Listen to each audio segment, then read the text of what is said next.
किताब विपरण की रीत तो सच दा मार्ग भाग पंजवां। लेखक सरदार गुरबख्श सिंह काला अफगाना। दूजे कांड दा 6वां भाग निर्मल पंथ। आवाज़ गुरजंट सिंह रूपवाली। वाहिगुरू जी का खालसा वाहिगुरू जी की फतेह। विद्या दा केवल मात्र मालक होण करके वेदां आदि हिंदुआं दे ਸਾਰੇ ਧਰਮ ਗ੍ਰੰਥਾਂ ਦਾ ਲਿਖਾਰੀ ਬ੍ਰਾਹਮਣ ਤੋਂ ਬਿਨਾਂ ਦੂਜਾ ਹੋਰ ਕੋਈ ਨਹੀਂ ਹੈ। ਭਾਰਤੀ ਜਨਤਾ ਦੇ ਮਨਾਂ ਵਿੱਚ ਇਹ ਵਿਸ਼ਵਾਸ ਵੀ ਬ੍ਰਾਹਮਣ ਨੇ ਹੀ ਬਣਾਇਆ ਹੋਇਆ ਹੈ ਕਿ ਜਦੋਂ ਪਾਪਾਂ ਦਾ ਭਾਰ ਧਰਤੀ ਲਈ ਅਸਹਿ ਬਣ ਜਾਂਦਾ ਹੈ ਤਾਂ ਉਹ ਭਗਵਾਨ ਕੋਲ ਸਹਾਇਤਾ ਲਈ ਪੁਕਾਰ ਕਰਦੀ ਹੈ, ਤਾਂ ਭਗਵਾਨ ਪਾਪੀਆਂ ਦਾ ਨਾਸ਼ ਕਰਨ ਲਈ ਧਰਤੀ 'ਤੇ ਅਵਤਾਰ ਧਾਰਦਾ ਹੈ। ਭਾਰਤ ਸਰਕਾਰ ਨੇ ਰਮਾਇਣ ਗਾਥਾ ਦੀ ਜੋ ਡਾਕੂਮੈਂਟਰੀ TV 'ਤੇ ਵਿਖਾਈ ਸੀ, ਉਸ ਵਿੱਚ ਧਰਤੀ ਜਿਸ ਨੇ ਇਸਤਰੀ ਦਾ ਰੂਪ ਧਾਰਿਆ ਹੋਇਆ ਸੀ, ਆਪਣੇ ਨਾਲ ਬ੍ਰਹਮਾ, ਸ਼ਿਵ, ਇੰਦਰ, ਨਾਰਦ ਆਦਿ ਮੁਖੀ ਦੇਵਤਿਆਂ ਦੀ ਅਗਵਾਈ ਵਿੱਚ ਹੋਰ ਕਈ ਦੇਵੀ ਦੇਵਤੇ ਅਤੇ ਵੱਡੇ ਵੱਡੇ ਰਿਖੀਆਂ ਮੁਨੀਆਂ ਆਦਿ ਨੂੰ ਆਪਣੇ ਨਾਲ ਲੈ ਕੇ ਖੀਰ ਸਮੁੰਦਰ ਵਿੱਚ ਬਿਰਾਜਮਾਨ ਭਗਵਾਨ ਵਿਸ਼ਨੂੰ ਜੀ ਦੀ ਸੇਵਾ ਵਿੱਚ ਪੁੱਜਦੀ ਹੈ। ਨੂਰੀ ਦੇਵਤਿਆਂ ਦਾ ਅਤੇ ਖਾਕੀ ਰਿਸ਼ੀਆਂ ਮੁਨੀਆਂ ਦਾ ਇਹ ਰਲਵਾਂ ਫਰਿਆਦੀ ਟੋਲਾ ਭਗਵਾਨ ਵਿਸ਼ਨੂੰ ਜੀ ਕੋਲ ਇੱਕ ਜ਼ੁਬਾਨ ਹੋ ਕੇ ਲੰਕਾਪਤੀ ਰਾਵਣ ਦੇ ਜ਼ੁਲਮਾਂ ਦਾ ਰੋਣਾ ਰੋਂਦਾ ਹੈ। ਫਰਿਆਦ ਸੁਣ ਕੇ ਵਿਸ਼ਨੂੰ ਭਗਵਾਨ ਜੀ ਨੇ ਬਚਨ ਕੀਤਾ ਕਿ ਉਹ ਰਾਵਣ ਦਾ ਅਤੇ ਰਿਸ਼ੀਆਂ ਨੂੰ ਦੁਖੀ ਕਰਨ ਵਾਲੇ ਹੋਰ ਪਾਪਾਂ ਦਾ ਨਹੀਂ, ਨਾਸ਼ ਕਰਕੇ ਆਪਣੇ ਭਗਤਾਂ ਦੀ, ਸਾਰੇ ਮਜ਼ਲੂਮਾਂ ਦੀ ਨਹੀਂ, ਰੱਖਿਆ ਕਰਨ ਲਈ ਅਯੁੱਧਿਆ ਦੇ ਰਾਜੇ ਦਸ਼ਰਥ ਦੇ ਘਰ ਆਪਣੀ ਕਲਾ ਸਮੇਤ ਜਨਮ ਲੈਣਗੇ। ਭਗਵਾਨ ਜੀ ਆਪਣੇ 4 ਵੀਰਾਂ ਸਮੇਤ ਕਈ ਦੇਸ਼ਾਂ ਵਾਲੀ ਬੜੀ ਵਿਸ਼ਾਲ ਧਰਤੀ ਦੇ ਇੱਕ ਛੋਟੇ ਜਿਹੇ ਟੁਕੜੇ ਯੂਪੀ ਉੱਤਰ ਪ੍ਰਦੇਸ਼ ਦੇ ਅਯੁੱਧਿਆ ਸ਼ਹਿਰ ਵਿੱਚ ਪੈਦਾ ਹੋਏ। ਉਸੇ ਇਲਾਕੇ ਦੇ ਕੁਝ ਰਿਸ਼ੀਆਂ ਨੂੰ ਕਥਿਤ ਤੌਰ 'ਤੇ ਖਾ ਜਾਣ ਵਾਲੇ ਰਾਖਸ਼ਾਂ ਦਾ ਸੰਘਾਰ ਕਰਦੇ ਰਾਮ ਜੀ ਨੂੰ ਦਰਸਾਇਆ ਗਿਆ ਹੈ।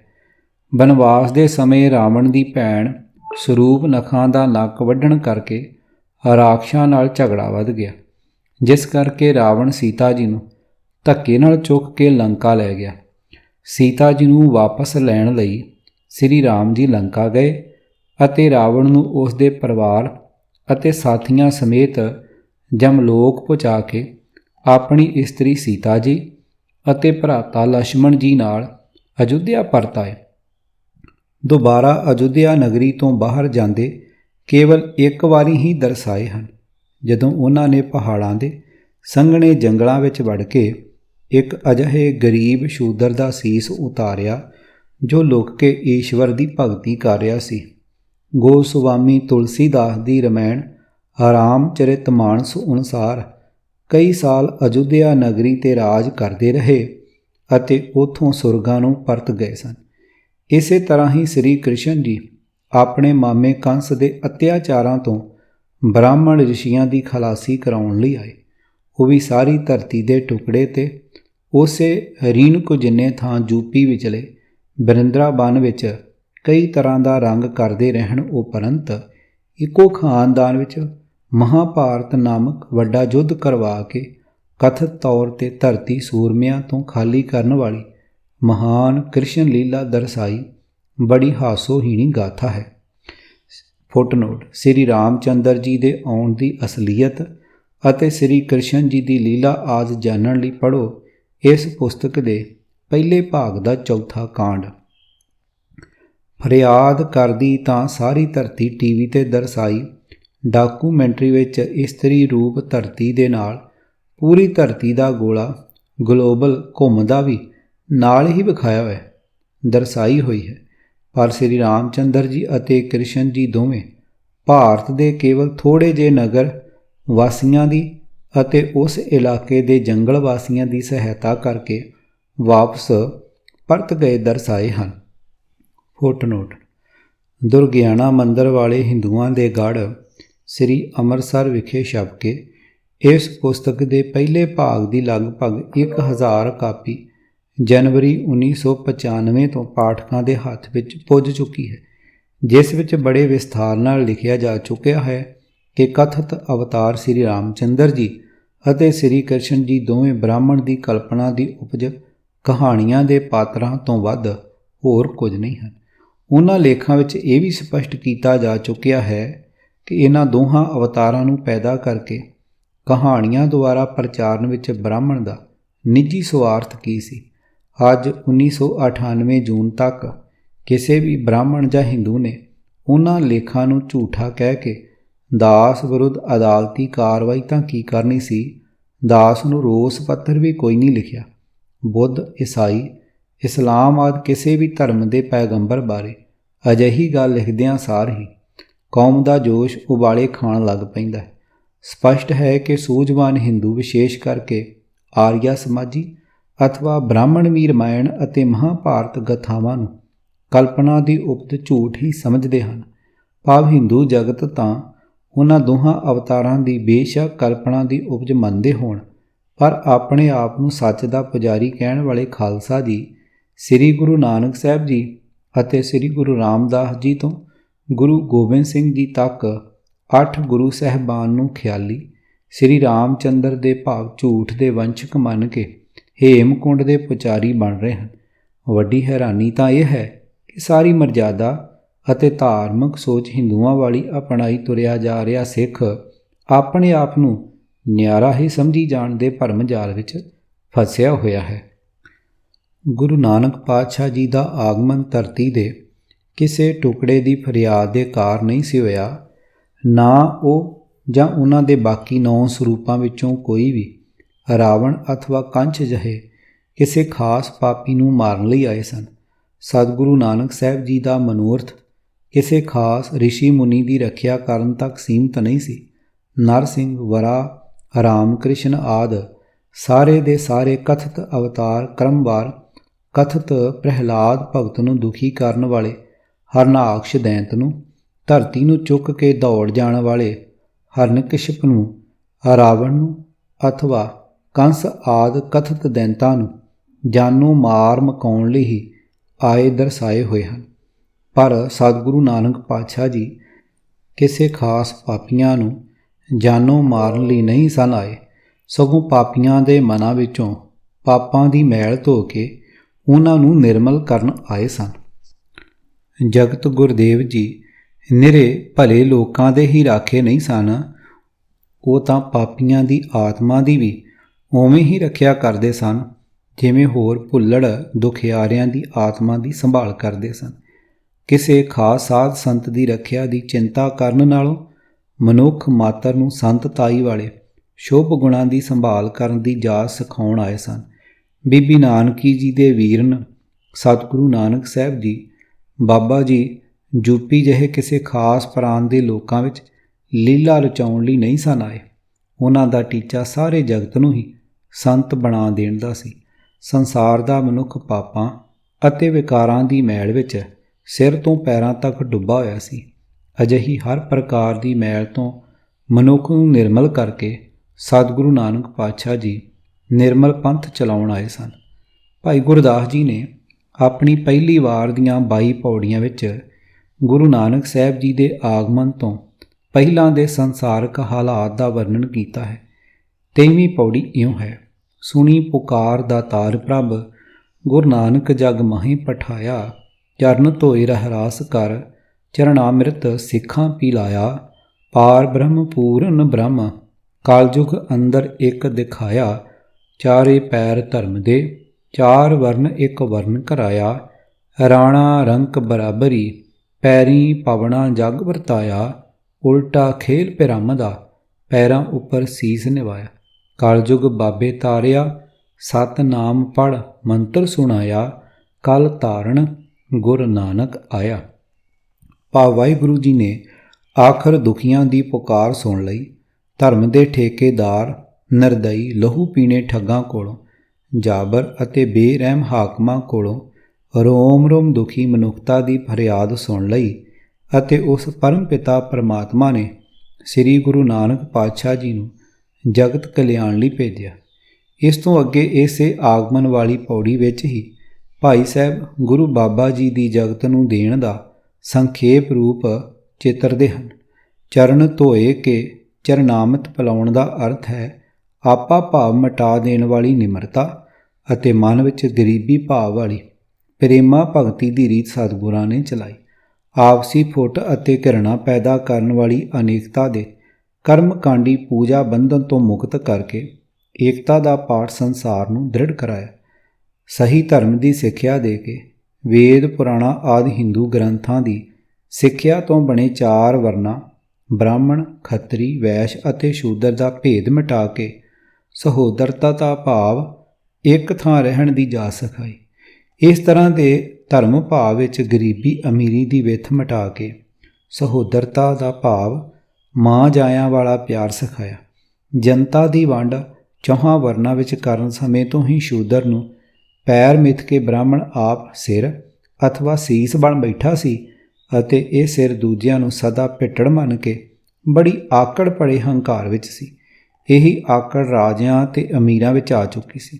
ਬ੍ਰਾਹਮਣ, ਖੱਤਰੀ, ਵੈਸ਼ ਮਾਇਆਧਾਰੀ ਲੋਕ ਹੰਕਾਰ ਦੀ ਟੀਸੀ 'ਤੇ ਬੈਠੇ ਮਾਨੋ ਸੀਸ ਬਣ ਚੁੱਕੇ ਸਨ, ਜੋ ਗਰੀਬਾਂ ਨਿਤਾਣਿਆਂ ਨੂੰ ਕੇਵਲ ਪੈਰ ਦੀ ਜੁੱਤੀ ਹੀ ਸਮਝਦੇ ਸਨ।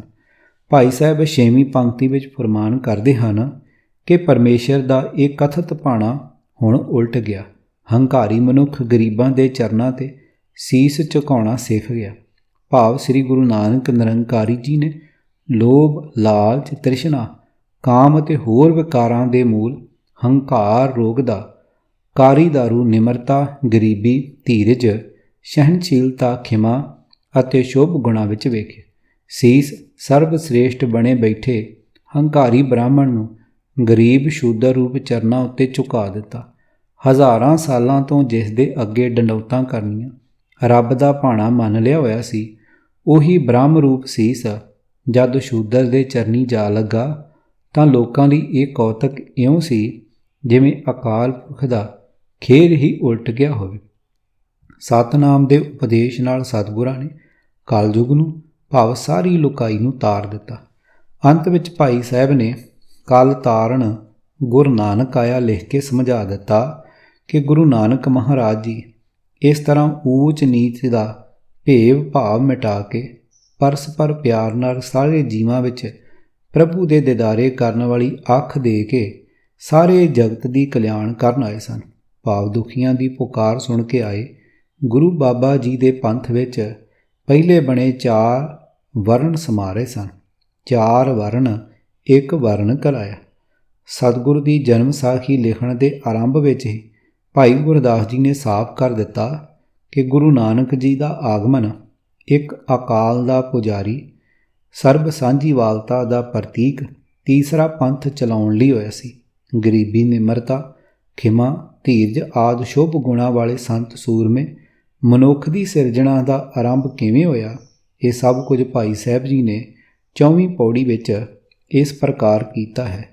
ਪਹਿਲਾਂ ਬਾਬੇ ਪਾਇਆ ਬਖਸ਼ਦਾਰ, ਪਿੱਛੋਂ ਦੇ ਫਿਰ ਘਾਲ ਕਮਾਈ, ਰੇਤ ਅੱਕ ਆਹਾਰ ਕਰ, ਰੋੜਾਂ ਕੀ ਗੁਰ ਕਰੀ ਵਿਛਾਈ, ਭਾਰੀ ਕਰੀ ਤਪੱਸਿਆ, ਵੱਡੇ ਭਾਗ ਹਰ ਸਿਉ ਬਣ ਆਈ, ਬਾਬਾ ਪਹਿੰਦਾ ਸੱਚ ਖੰਡ, 9 ਨਿਧ ਨਾਮ ਗਰੀਬੀ ਪਾਈ, ਬਾਬਾ ਦੇਖੈ ਧਿਆਨ ਧਰ, ਜਲਤੀ ਸਭ ਪ੍ਰਿਥਵੀ ਦਿਸ ਆਈ, ਬਾਝੋਂ ਗੁਰੂ ਗੋਬਾਰ ਹੈ ਕਰਦੀ ਸੁਣੀ ਲੁਕਾਈ, ਬਾਬੇ ਭੇਖ ਬਣਾਇਆ, ਉਦਾਸੀ ਕੀ ਰੀਤ ਚਲਾਈ, ਚੜਿਆ ਸੋਧਣ ਧਰਤ ਲੁਕਾਈ। ਭਾਵ ਗੁਰੂ ਬਾਬਾ ਜੀ ਅਕਾਲ ਪੁਰਖ ਦੇ ਇੰਨੇ ਪਿਆਰੇ ਸਨ ਕਿ ਉਹਨਾਂ 'ਤੇ ਕਰਤਾਰ ਦੀਆਂ ਸਾਰੀਆਂ ਬਖਸ਼ਿਸ਼ਾਂ ਹੋ ਚੁੱਕੀਆਂ ਸਨ। ਸ੍ਰੀ ਗੁਰੂ ਨਾਨਕ ਪਾਤਸ਼ਾਹ ਜੀ ਬਖਸ਼ਿਸ਼ਾਂ ਦੇ ਮਾਲਕ ਬਣ ਕੇ ਹੀ ਸੰਸਾਰ ਵਿੱਚ ਆਏ ਸਨ। ਸੰਸਾਰ ਵਿੱਚ ਆ ਕੇ ਸਦਾ ਪ੍ਰੇਮਾ ਭਗਤੀ ਵਿੱਚ ਰਹਿਣ ਦੀ ਘਾਲਣਾ ਘਾਲੀ ਅਤੇ ਵਾਹਿਗੁਰੂ ਦਾ ਪਿਆਰ ਜਿੱਤ ਲਿਆ। ਭਾਵ ਪਹਿਲਾਂ ਬਖਸ਼ਿਸ਼ ਦੀ ਪ੍ਰਾਪਤੀ ਹੋਈ, ਫਿਰ ਘਾਲਣਾ ਕਰਕੇ ਪ੍ਰਭੂ ਦੇ ਪਿਆਰੇ ਬਣ ਗਏ। ਜਿਹੋ ਜਿਹੇ ਮਨੁੱਖ ਦੀ ਸਿਰਜਣਾ ਕਰਨੀ ਸੀ, ਉਸ ਲਈ ਸਤਿਗੁਰਾਂ ਨੇ ਪਹਿਲਾਂ ਆਪ ਪੂਰਨੇ ਪਾਉਣੇ ਸਨ। ਰੇਤ ਅੱਕ ਦਾ ਭੋਜਨ ਕਰਨ ਤੋਂ ਭਾਵ ਹੈ ਕਿ ਗੁਰੂ ਬਾਬਾ ਜੀ ਨੇ ਦੁੱਖਾਂ ਕਲੇਸ਼ਾਂ ਨੂੰ ਸਹਾਰਿਆ, ਦੁਖੀਆਂ ਲੋੜਵੰਦਾਂ ਤੱਕ ਪੁੱਜ ਕੇ ਉਹਨਾਂ ਨੂੰ ਜੀਵਨ ਦਾਨ ਦੇਣ ਲਈ ਜਾਨਲੇਵਾ ਖਤਰਿਆਂ ਨਾਲ, ਤੁਰਨਾ ਔਖਾ ਕਰਨ ਵਾਲੇ ਰੋੜਾਂ ਨਾਲ ਅਤੇ ਤਿੱਖੇ ਵਿਸ਼ਾਲ ਕੰਡਿਆਂ ਨਾਲ ਭਰੇ ਅੰਨ ਪਾਣੀ ਦੀ ਅਣਹੋਂਦ ਵਾਲੇ ਜੰਗਲਾਂ, ਮਾਰੂਥਲਾਂ ਵਿੱਚ ਦੀ ਹਜ਼ਾਰਾਂ ਮੀਲ ਪੈਂਡੇ ਕੀਤੇ। ਇਸ ਕਰੜੀ ਤਪੱਸਿਆ ਤੋਂ ਅਕਾਲ ਪੁਰਖ ਨਾਲ ਬਣ ਆਈ ਤਾਂ ਉਸ ਦੇ ਦਰੋਂ ਗੁਰੂ ਬਾਬਾ ਜੀ ਨੂੰ ਨਾਮ, ਗਰੀਬੀ, ਨਿਮਰਤਾ ਦੇ ਅਟੁੱਟ ਖਜ਼ਾਨਿਆਂ ਦੀ ਬਖਸ਼ਿਸ਼ ਹੋਈ। ਅਜਿਹੀਆਂ ਬੇਅੰਤ ਸ਼ੁਭ ਗੁਣ ਰਤਨਾਂ ਦੇ ਅਥਾਹ ਸਾਗਰ ਜਗਤ ਗੁਰੂ ਬਾਬਾ ਜੀ ਨੇ ਦਿਵ ਦ੍ਰਿਸ਼ਟੀ ਨਾਲ ਵੇਖਿਆ ਤਾਂ ਸਾਰੀ ਪ੍ਰਿਥਵੀ ਦੇ ਲੋਕ ਈਰਖਾ, ਦਵੈਤ, ਹੰਕਾਰ, ਤ੍ਰਿਸ਼ਨਾ ਆਦਿ ਅਗਨੀਆਂ ਨਾਲ ਝੁਲਸਦੇ ਅਥਵਾ ਪਾਪਾਂ ਕਾਰਨ ਪੀੜਤ ਵੇਖ ਕੇ ਸਤਿਗੁਰਾਂ ਦਾ ਹਿਰਦਾ ਦਰਵ ਗਿਆ। ਸਤਿਗੁਰਾਂ ਨੇ ਵੇਖ ਲਿਆ ਕਿ ਸੱਚ ਦਾ ਮਾਰਗ ਦੱਸ ਕੇ ਫੋਕਟ ਭਰਮਾਂ ਦਾ ਪਾਜ ਨੰਗਾ ਕਰਨ ਵਾਲੇ ਗੁਰੂ ਤੋਂ ਬਿਨਾਂ ਵਿਕਾਰਾਂ ਵਿੱਚ ਫਸੀ ਲੋਕਾਈ ਸਰੀਰਕ ਅਤੇ ਮਾਨਸਿਕ ਰੋਗਾਂ ਵਿੱਚ ਫਸੀ ਦੁਖੀ ਹੋ ਰਹੀ ਹੈ। ਗਰੀਬਾਂ ਨੇ ਤਾਣਿਆਂ ਦੇ ਦਰਦੀ ਬਾਬਾ ਜੀ ਨੇ ਉਦਾਸੀ ਕੀ ਰੀਤ ਚਲਾਈ, ਭੇਖੀ ਉਦਾਸੀਆਂ ਵਾਲਾ ਮਾਰਗ ਨਹੀਂ ਸੀ ਚਲਾਇਆ। ਉਦਾਸੀ ਦੀ ਰੀਤ ਦਾ ਭਾਵ ਹੈ ਕਿ ਮਾਇਆ ਤੋਂ ਉਦਾਸ ਰਹਿਣ ਦੀ ਰੀਤ ਤੋਰੀ ਅਤੇ ਧਰਤੀ ਤੋਂ ਪਾਪਾਂ ਦੀ ਸੁਧਾਈ ਕਰਨ ਲਈ ਬਾਬਾ ਜੀ ਚੜ੍ਹ ਤੁਰੇ। ਇਸ ਤੋਂ ਅਗਲੀਆਂ 20 ਪੌੜੀਆਂ ਵਿੱਚ ਭਾਈ ਗੁਰਦਾਸ ਜੀ ਨੇ ਆਪਣੀ ਨਿਆਰੀ ਕਵਿਤਾ ਸ਼ੈਲੀ ਦੁਆਰਾ ਸਤਿਗੁਰਾਂ ਦੀ ਜੀਵਨ ਲੀਲਾ ਦੇ ਸਮੇਂ ਦੀਆਂ ਪ੍ਰਾਪਤੀਆਂ ਦੇ ਵਿਸ਼ਾਲ ਗੁਰੂ ਇਤਿਹਾਸ ਦਾ ਸੰਖੇਪ ਰੂਪ ਬੜੇ ਅਰਥ ਭਰਪੂਰ ਸ਼ਬਦਾਂ ਵਿੱਚ ਅੰਕਿਤ ਕੀਤਾ ਹੋਇਆ ਹੈ। ਗੁਰੂ ਨਾਨਕ ਸਾਹਿਬ ਜੀ ਵਾਲੀ ਜੋਤ ਦੁਆਰਾ ਬਾਬਾ ਲਹਿਣਾ ਜੀ ਤੋਂ ਗੁਰੂ ਅੰਗਦ ਜੀ ਬਣ ਕੇ ਕਰਤਾਰਪੁਰ ਤੋਂ ਖਡੂਰ ਜਾਣ ਦੀ ਅਤੇ ਫਿਰ ਉਹੀ ਜੋਤ ਗੁਰੂ ਅਮਰਦਾਸ ਵਿੱਚ ਪ੍ਰਗਟ ਹੋ ਕੇ ਗੋਇੰਦਵਾਲ ਵਸਾਉਣ ਤੱਕ ਦੀ ਸਾਖੀ ਭਰਨ ਵਾਲੀ 46ਵੀਂ ਪੌੜੀ ਤੋਂ ਪਹਿਲਾਂ 45ਵੀਂ ਪੌੜੀ ਇਉਂ ਹੈ। ਜਾਰਤ ਕਰ ਮੁਲਤਾਨ ਦੀ ਫਿਰ ਕਰਤਾਰਪੁਰੇ ਨੂੰ ਆਇਆ, ਚੜੇ ਸਵਾਈ ਦਹਿਦਹੀ ਕਲਯੁਗ ਨਾਨਕ ਨਾਮ ਧਿਆਇਆ, ਵਿਣ ਨਾਵੇਂ ਹੋਰ ਮੰਗਣਾ ਸਿਰ ਦੁੱਖਾਂ ਦੇ ਦੁੱਖ ਸਬਾਇਆ, ਮਾਰਿਆ ਸਿੱਕਾ ਜਗਤ ਵਿੱਚ ਨਾਨਕ ਨਿਰਮਲ ਪੰਥ ਚਲਾਇਆ, ਥਾਪਿਆ ਲਹਿਣਾ ਜੀਮ ਦੇ ਗੁਰਿਆਈ ਸਿਰ ਛਤਰ ਫਿਰਾਇਆ, ਜੋਤੀ ਜੋਤ ਮਲਾਇਕ ਸਤਿਗੁਰ ਨਾਨਕ ਰੂਪ ਵਟਾਇਆ, ਲੱਖ ਨ ਕੋਈ ਸਕਈ ਆਚਰਜੇ ਆਚਰਜ ਦਿਖਾਇਆ, ਕਾਇਆ ਪਟ ਸਰੂਪ ਬਣਾਇਆ। ਭਾਵ ਮੁਲਤਾਨ ਦੀ ਯਾਤਰਾ ਵਿੱਚ ਗੁਰਮਤਿ ਗਿਆਨ ਦਾ ਡੰਕਾ ਵੱਜਦਾ ਕਰਕੇ ਫਿਰ ਗੁਰੂ ਬਾਬਾ ਜੀ ਕਰਤਾਰ ਪੁੱਜੇ। ਕਿਉਂਕਿ ਨਾਮ ਤੋਂ ਬਿਨਾਂ ਹੋਰ ਮਾਇਕ ਪਦਾਰਥ ਮੰਗਣ ਨਾਲ ਦੁੱਖਾਂ ਕਲੇਸ਼ਾਂ ਵਿੱਚ ਵਾਧਾ ਹੁੰਦਾ ਸੀ। ਇਸ ਲਈ ਸਤਿਗੁਰਾਂ ਨੇ ਸਦੀਵੀ ਸੁੱਖ ਦੇਣ ਵਾਲੇ ਪ੍ਰਭੂ ਦੇ ਨਾਮ ਦਾ ਜਾਪ ਕਰਾਇਆ ਅਤੇ ਸਤਿਗੁਰਾਂ ਦੀ ਕੀਰਤੀ ਕਲਯੁਗ ਵਿੱਚ ਵਧੀ। ਸਤਿਗੁਰਾਂ ਨੇ ਅਜਿਹੇ ਸਰਬ ਪ੍ਰਵਾਨਿਤ ਨਿਯਮ ਰੂਪੀ ਹੁਕਮ ਦਾ ਸਿੱਕਾ ਚਲਾ ਕੇ ਸਾਰੇ ਵਿਕਾਰਾਂ ਦੀ ਜੜ ਹਉਮੈ ਰੂਪੀ ਮੈਲ ਤੋਂ ਰਹਿਤ ਨਿਰਮਲ ਪੰਥ ਤੋਰਿਆ। ਗੁਰੂ ਨਾਨਕ ਜੀ ਨੇ ਜਿਉਂਦਿਆਂ ਆਪ ਹੀ ਆਪਣੀ ਜੋਤ ਬਾਬੇ ਲਹਿਣੇ ਵਿੱਚ ਪਾ ਕੇ ਉਸ ਨੂੰ ਆਪਣਾ ਰੂਪ ਬਣਾ ਦਿੱਤਾ। ਸਰੀਰ ਨੂੰ ਪਲਟ ਕੇ ਗੁਰੂ ਅੰਗਦ ਜੀ ਦਾ ਰੂਪ ਆਪਣੇ ਵਰਗਾ ਦੇਣ ਵਾਲੇ ਅਚਰਜ ਭੇਦ ਦੀ ਅਸਲੀਅਤ ਨੂੰ ਕੋਈ ਨਾ ਜਾਣ ਸਕਿਆ। ਅਜਿਹੇ ਵਿਸਥਾਰ ਨਾਲ ਸਪਸ਼ਟ ਕੀਤੇ ਭਾਈ ਗੁਰਦਾਸ ਜੀ ਦੇ ਫਰਮਾਨਾਂ ਨੂੰ ਭੁਲਾ ਕੇ ਇਹ ਕਹਿਣਾ ਕਿ ਤੀਸਰਾ ਪੰਥ ਦਸ਼ਮੇਸ਼ ਜੀ ਨੇ ਚਲਾਇਆ ਸੀ ਭੁੱਲ ਹੈ। ਪੂਰੀ ਤਰ੍ਹਾਂ ਗੁਰਮਤਿ ਦਾ ਧਾਰਨੀ ਸੰਤ ਅਤੇ ਸੂਰਮਾ ਬਣ ਕੇ ਅੰਤ ਵਿੱਚ ਜਿਸ ਪੰਥ ਨੂੰ ਖਾਲਸਾ ਪੰਥ ਕਹਿ ਕੇ ਨਿਵਾਜਣਾ ਸੀ, ਉਸ ਪੰਥਕ ਮਹਿਲ ਦਾ ਨੀਂਹ ਪੱਥਰ ਸ੍ਰੀ ਨਨਕਾਣਾ ਸਾਹਿਬ ਵਿਖੇ ਹੀ ਰੱਖਿਆ ਗਿਆ ਸੀ। ਖਾਲਸਾ ਪੰਥ ਦਾ ਉਦਘਾਟਨ ਬੀਬੀ ਨਾਨਕੀ ਜੀ ਤੋਂ ਹੋਇਆ ਸੀ। ਦੂਜਾ ਨਿਰਮਲ ਸਿੱਖ ਭਾਈ ਰਾਏ ਬੁਲਾਰ ਜੀ ਅਤੇ ਫਿਰ ਨਿਰਮਲ ਪੰਥੀਆਂ ਵਿੱਚ ਮਰਦਾਨਾ ਜੀ ਆਏ ਅਤੇ ਇਹ ਗਿਣਤੀ 2 ਕਰੋੜ ਤੱਕ ਜਾ ਪੁੱਜੀ। ਸ੍ਰੀ ਗੁਰੂ ਨਾਨਕ ਨਿਰੰਕਾਰੀ ਜਾਂ ਪ੍ਰਥਮ ਸਰੂਪ ਹੀ ਖਾਲਸੇ ਦਾ ਜਨਮਦਾਤਾ ਹੈ। ਬਾਕੀ ਸਰੂਪਾਂ ਸਮੇਂ ਨਿਰਮਲ ਪੰਥੀਆਂ ਰੂਪ ਖਾਲਸਾ ਜੀ ਦੇ ਆਚਰਣ ਵਿੱਚ ਪਰਪੱਕਤਾ ਲਿਆਉਣ ਦੀ ਘਾਲਣਾ ਘਾਲੀ ਜਾਂਦੀ ਰਹੀ ਹੈ। ਖਾਲਸਾ ਗੁਣਾਂ ਵਾਲੀ ਰਹਿਤ ਨਿਰਮਲ ਪੰਥੀਆ ਬਣਾਉਂਦੀ ਹੈ। ਨਿਰਮਲ ਆਚਰਣ, ਨਿਰਮਲ ਰਹਿਣੀ ਬਹਿਣੀ ਦਾ ਨਾਮ ਨਿਰਮਲ ਪੰਥ ਹੈ। ਕੇਵਲ ਕਿਸੇ ਖਾਸ ਬਾਣੇ ਅਤੇ ਖਾਸ ਚਿੰਨ੍ਹਾਂ ਵਿੱਚ ਫੱਬੇ ਹੋਏ ਮਨੁੱਖ ਦਾ ਨਾਮ ਖਾਲਸਾ ਨਹੀਂ ਹੈ। ਸ੍ਰੀ ਗੁਰੂ ਗ੍ਰੰਥ ਸਾਹਿਬ ਜੀ ਦੇ ਗਿਆਨ ਅਨੁਸਾਰ ਆਪਣੀ ਜੀਵਨ ਜੁਗਤ ਸਵਾਰ ਕੇ ਸਤਿਗੁਰਾਂ ਦੀ ਬਖਸ਼ੀ ਨਿਆਰੇ ਸੁੱਚੇ ਆਚਰਣ ਵਾਲੀ ਜੀਵਨ ਮਰਜ਼ਾਦਾ ਵਾਲਾ ਅਤੇ ਅਕਾਲ ਪੁਰਖ ਦੇ ਨਿਰਮਲ ਭੈ ਵਿੱਚ ਰਹਿੰਦਿਆਂ ਪੰਜਾਂ ਕਕਾਰਾਂ ਦਾ ਧਾਰਨੀ ਹੀ ਗੁਰੂ ਦਾ ਖਾਲਸਾ ਹੈ। ਯਾਦ ਰੱਖਣ ਵਾਲਾ ਵਿਸ਼ਾ ਇਹ ਹੈ ਕਿ ਨਿਆਰਾ ਆਚਰਣ ਗੁਰੂ ਗ੍ਰੰਥ ਸਾਹਿਬ ਜੀ ਦੇ ਹੁਕਮਾਂ ਦੀ ਪਾਲਣਾ ਵਿੱਚ ਟਿਕਿਆ ਹੋਇਆ ਹੈ। ਨਿਆਰੀ ਸ਼ਕਲ ਸੂਰਤ ਜਾਂ ਨਿਆਰੇ ਬਾਣੇ ਵਿੱਚ ਆਪਣੇ ਆਪ ਹੀ ਨਿਆਰਾ ਆਚਰਣ ਆ ਵਸਦਾ ਹੈ। ਇਹ ਕੇਵਲ ਹਰਚੰਦੌਰੀ ਹੈ, ਮਾਇਆ ਜਾਲ ਤੋਂ ਉਪਜਿਆ ਦੁਖਦਾਈ ਭਰਮ ਹੈ। ਨਿਆਰੇ ਆਚਰਣ ਦੀ ਮਰਜ਼ਾਦਾ ਨੂੰ ਦ੍ਰਿੜ ਕਰਾਉਣ ਵਿੱਚ ਤਾਂ 200 ਸਾਲ ਤੋਂ ਵੱਧ ਸਮਾਂ ਲੱਗਾ ਸੀ। ਬਾਣਾ ਤਾਂ ਇੱਕ ਦਿਨ ਵਿੱਚ ਪੱਕਾ ਹੋ ਗਿਆ ਸੀ। ਸੋ ਆਚਰਣ ਪਹਿਲਾਂ ਤੇ ਬਾਣਾ ਪਿੱਛੋਂ ਦੋਵੇਂ ਰਲ ਕੇ ਹੀ ਪੂਰਨ ਖਾਲਸਾ ਹੈ। ਉੱਚਾ ਅਤੇ ਸੁੱਚਾ ਆਚਰਣ ਅਤੇ ਹਰ ਪ੍ਰਕਾਰ ਦੇ ਵਿਕਾਰਾਂ ਦੀ ਮੈਲ ਤੋਂ ਬੇਦਾਗ ਹੀ ਪੂਰਨ ਖਾਲਸਾ ਪੰਥ। ਇੱਕ ਵਾਰੀ ਫੇਰ ਕਹਿ ਲਈਏ, ਇਹੀ ਹੈ ਉਹ ਪੰਥ ਜਿਸ ਨੂੰ ਭਾਈ ਗੁਰਦਾਸ ਜੀ ਨੇ ਨਿਰਮਲ ਪੰਥ ਲਿਖਿਆ। ਮਾਰਿਆ ਸਿੱਕਾ ਜਗਤ ਵਿੱਚ, ਨਾਨਕ ਨਿਰਮਲ ਪੰਥ ਚਲਾਇਆ। ਪੰਥ ਦਾ ਭਾਵ ਮਾਰਗ ਹੈ। ਸਤਿਗੁਰਾਂ ਦੇ ਦੱਸੇ ਮਾਰਗ 'ਤੇ ਚੱਲਣਾ ਹੀ ਗੁਰ ਸਿੱਖੀ ਹੈ। ਨਿਰਮਲ ਭਏ ਉਜਲ ਜਸ ਗਾਵਤ, ਬਹੁ ਨ ਹੋਵਤ ਕਾਰੋ। ਚਰਨ ਕਮਲ ਸਿਉ ਡੋਰੀ ਰਾਚੀ, ਭੇਟਿਓ ਪੁਰਖ ਅਪਾਰੋ। ਕਰ ਗੈ ਲੀਨੇ ਸਰਬਸ ਦੀਨੇ, ਦੀਪਕ ਭਇਓ ਉਜਾਰੋ। ਨਾਨਕ ਨਾਮ ਰਸਕ ਬਹਿ ਰਾਗੀ, ਕੁਲਾਂ ਸਮੂਹਾਂ ਤਾਰੋ। ਪੰਨਾ 1225। ਇਸ ਪੁਸਤਕ ਦੇ ਲਿਖੇ ਜਾਣ ਦਾ ਮੁੱਖ ਮੰਤਵ ਪੁਸਤਕ ਦੀ ਭੂਮਿਕਾ ਵਿੱਚ ਹੀ ਸਾਫ਼ ਸ਼ਬਦਾਂ ਵਿੱਚ ਲਿਖਿਆ ਹੋਇਆ ਹੈ ਕਿ ਨੰਬਰ 1, ਤੇਜ ਪ੍ਰਤਾਪ ਮੁੜਨਾ ਤਾਂ ਕਿਤੇ ਰਿਹਾ, ਸਗੋਂ ਸਾਥੋਂ ਦੂਰ ਤੋਂ ਦੂਰ ਭੱਜਿਆ ਜਾ ਰਿਹਾ ਹੈ। ਕਿ ਕਿਤੇ ਅਸੀਂ ਆਪਣਾ ਨਿਆਰਾਪਨ ਹੀ ਤਾਂ ਨਹੀਂ ਗੁਆ ਬੈਠੇ ਹੋਏ। ਨੰਬਰ 2, ਕਿ ਕਿਤੇ ਅਸੀਂ ਵਿਪਰਨ ਕੀ ਰੀਤ ਦੇ ਧਾਰਨੀ ਵੀ ਤਾਂ ਨਹੀਂ ਬਣ ਗਏ ਹੋਏ, ਜੋ ਸਾਡੀ ਕੋਈ ਪੰਥਕ ਅਰਦਾਸ ਵੀ ਨਹੀਂ ਸੁਣੀ ਜਾ ਰਹੀ। ਨੰਬਰ 3, ਸਰਬ ਖਾਲਸਾ ਸੰਮੇਲਨਾਂ ਵਿੱਚ ਕੀਤੀ ਪੰਥਕ ਅਰਦਾਸ ਦਾ ਵੀ ਨਾ ਸੁਣਿਆ ਜਾਣਾ ਸਿੱਧ ਕਰਦਾ ਹੈ ਕਿ ਖਾਲਸਾ ਵਿੱਚ ਆ ਚੁੱਕੇ ਜਿਨ੍ਹਾਂ ਗੁਣਾਂ ਦੇ ਕਾਰਨ ਖਾਲਸਾ ਜੀ ਨੂੰ ਸਤਿਗੁਰਾਂ ਨੇ ਸਤਿਗੁਰ ਪੂਰਾ ਫਰਮਾਨ ਕੀਤਾ ਸੀ, ਅਜੋਕਾ ਖਾਲਸਾ ਉਸ ਪੱਧਰ ਤੋਂ ਨੀਵਾਂ ਡਿੱਗ ਚੁੱਕਾ ਹੈ। ਜੇ ਅੱਜ ਵੀ ਅਸੀਂ ਉਹੀ ਹੁੰਦੇ ਤਾਂ ਇਹ ਕਦੇ ਹੋ ਹੀ ਨਹੀਂ ਸਕਦਾ ਸੀ ਕਿ ਸਤਿਗੁਰ ਪੂਰੇ ਦਾ ਬਚਨ ਕਦੇ ਪੂਰਾ ਨਾ ਹੁੰਦਾ। ਬਚਨ ਪੂਰਾ ਹੋਣ ਦੀ ਗੱਲ ਤਾਂ ਕਿਤੇ ਰਹਿ ਗਈ। ਅੱਜ ਤਾਂ ਗਿੜਗੜਾ ਕੇ ਕੀਤੀ ਸਰਬੱਤ ਖਾਲਸੇ ਦੀ ਅਰਦਾਸ ਵੀ ਨਹੀਂ ਸੁਣੀ ਜਾ ਰਹੀ। ਗੁਰਮਤਿ ਦੇ ਬੇਅੰਤ ਸਿਧਾਂਤ ਵਿਸਾਰ ਚੁੱਕੇ ਹਾਂ, ਪਰ ਕਿਸੇ ਇੱਕ ਥਾਂ ਵੀ ਇਹ ਸਿੱਧ ਨਹੀਂ ਹੋਇਆ ਕਿ ਅਸੀਂ ਨਿਆਰੀ ਮਰਜ਼ਾਦਾ ਵਾਲੀ ਗੁਰਮਤਿ ਦੇ ਧਾਰਨੀ ਹਾਂ।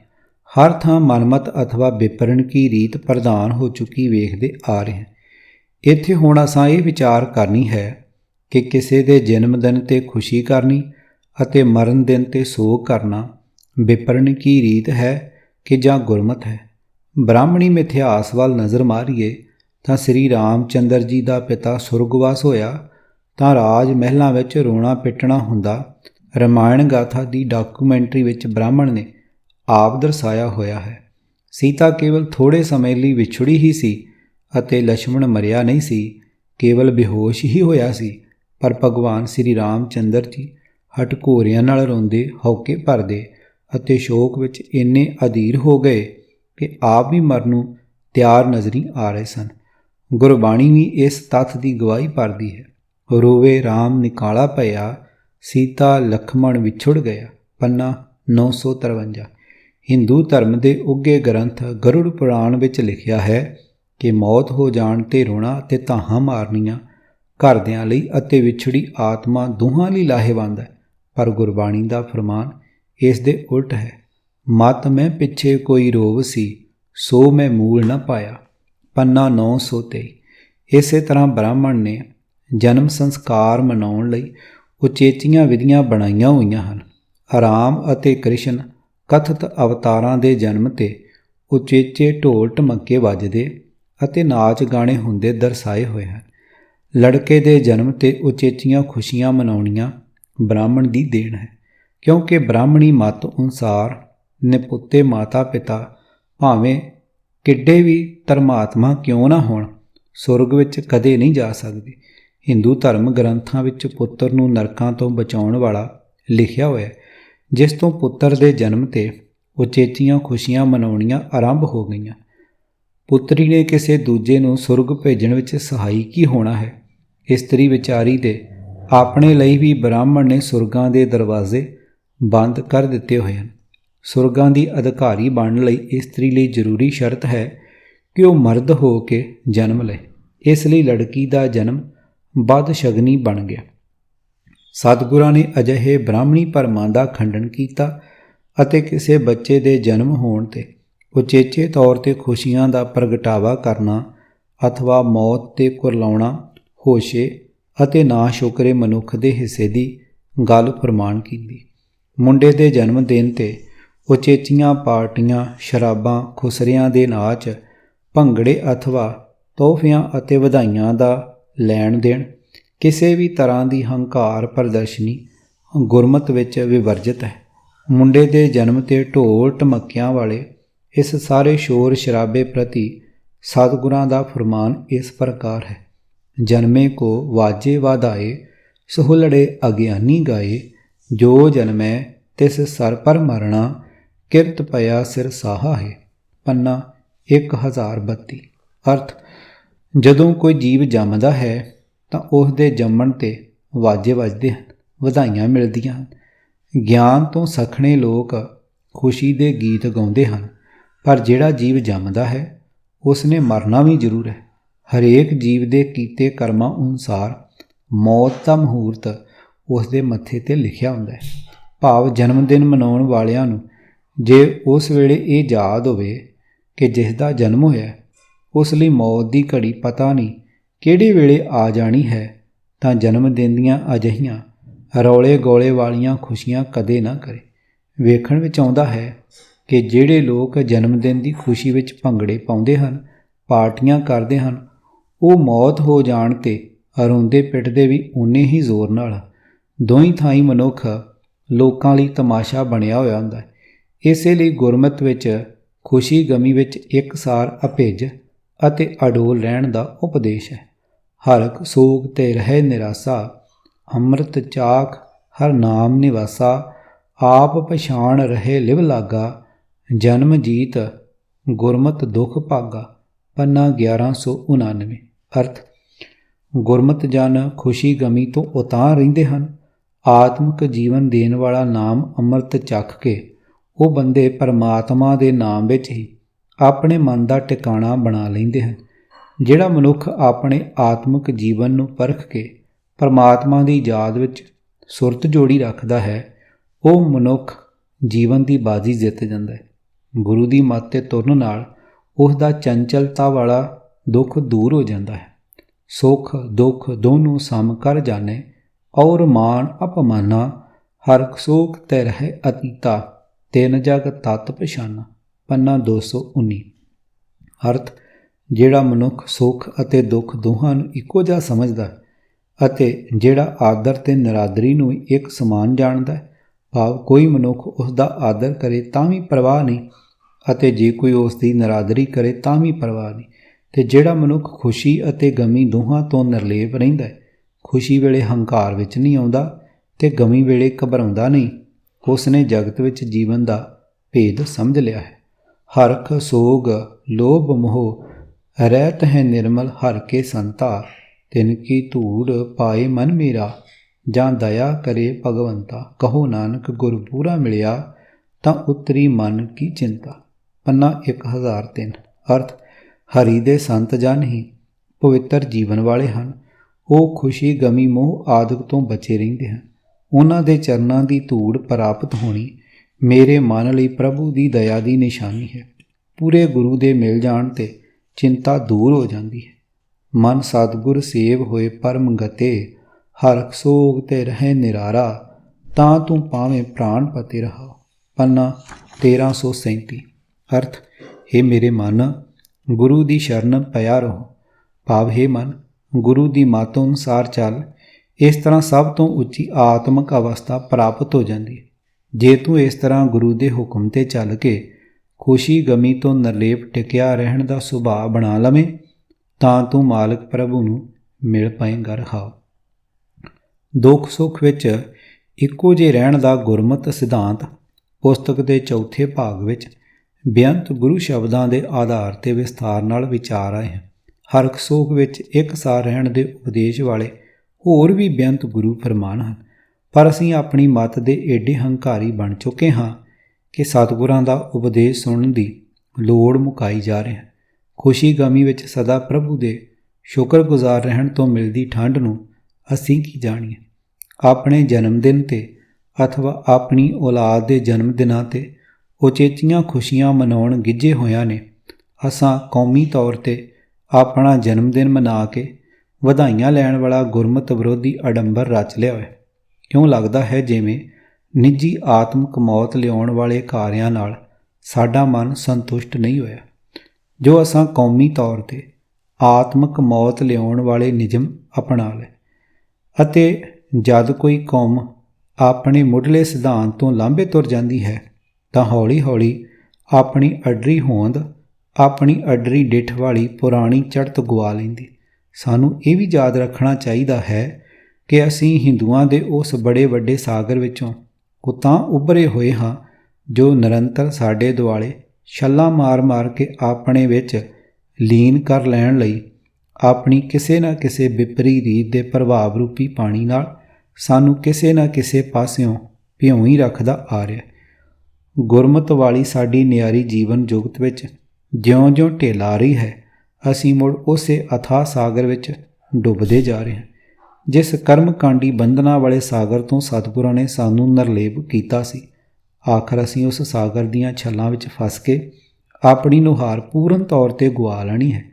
ਗੁਰੂ ਨਾਨਕ ਜੀ ਦੇ ਨਾਮ ਲੇਵਾ ਤਾਂ ਨਜ਼ਰੀ ਆਉਂਦੇ ਰਹਿਣਗੇ, ਪਰ ਉਸ ਦੇ ਸਿਰਜੇ ਸੰਤ ਸੂਰਮੇ ਪੂਰਨ ਤੌਰ 'ਤੇ ਅਲੋਪ ਹੋ ਚੁੱਕੇ ਹੋਣਗੇ। ਅਜੇ ਵੀ ਸਮਾਂ ਹੈ ਸਤਿਗੁਰਾਂ ਦੀ ਬਾਣੀ ਨੂੰ ਸਮਝ ਕੇ ਉਸ ਅਨੁਸਾਰ ਆਪਣੀ ਜੀਵਨ ਮਰਜ਼ਾਦਾ ਸੁਵਾਰਨ ਦੇ ਆਰੇ ਲੱਗ ਜਾਈਏ। ਕਦੇ ਕੇਵਲ ਇਹੀ ਕਹਿ ਕੇ ਪਛਤਾਵੇ ਦੀ ਅੱਗ ਵਿੱਚ ਸੜਨ ਜੋਗੇ ਹੀ ਨਾ ਰਹਿ ਜਾਈਏ ਕਿ ਕਬੀਰ ਦੀਨ ਗਵਾਇਆ ਦੁਨੀ ਸਿਉ, ਦੁਨੀ ਨਾ ਚਾਲੀ ਸਾਥ, ਪਾਏ ਕੁਹਾੜਾ ਮਾਰਿਆ ਗਾਫਿਲ ਆਪਣੇ ਹਾਥ। ਪੰਨਾ 1365। ਇਸ ਲਈ ਹੈ ਸੂਰਮੇ ਖਾਲਸਾ ਜੀਓ, ਆਪਣੇ ਨਿਆਰੇ ਗੁਰੂ ਗ੍ਰੰਥ ਸਾਹਿਬ ਜੀ ਦੇ ਇਸ ਫਰਮਾਨ ਨੂੰ ਧਿਆਨ ਨਾਲ ਪੜ੍ਹੋ ਅਤੇ ਇਸ 'ਤੇ ਅਮਲ ਕਰੋ। ਕਬੀਰ ਕਾਲ ਕਰੰਤਾ ਅਬੇ ਕਰ, ਅਬ ਕਰਤਾ ਸੋਇ ਤਾਲ, ਪਾਛੇ ਕਛੂ ਨਾ ਹੋਏਗਾ, ਜੋ ਸਿਰ ਪਰ ਆਵੇ ਕਾਲ। ਪੰਨਾ 1371। ਕਿਤਾਬ ਵਿਪਰਨ ਕੀ ਰੀਤ ਤੋਂ ਸੱਚ ਦਾ ਮਾਰਗ ਭਾਗ 5ਵਾਂ। ਲੇਖਕ ਸਰਦਾਰ ਗੁਰਬਖਸ਼ ਸਿੰਘ ਕਾਲਾ ਅਫਗਾਨਾ। ਦੂਜੇ ਕਾਂਡ ਦਾ 6ਵਾਂ ਭਾਗ। ਆਵਾਜ਼ ਗੁਰਜੰਟ ਸਿੰਘ ਰੂਪੋਵਾਲੀ। ਵਾਹਿਗੁਰੂ ਜੀ ਕਾ ਖਾਲਸਾ, ਵਾਹਿਗੁਰੂ ਜੀ ਕੀ ਫਤਿਹ।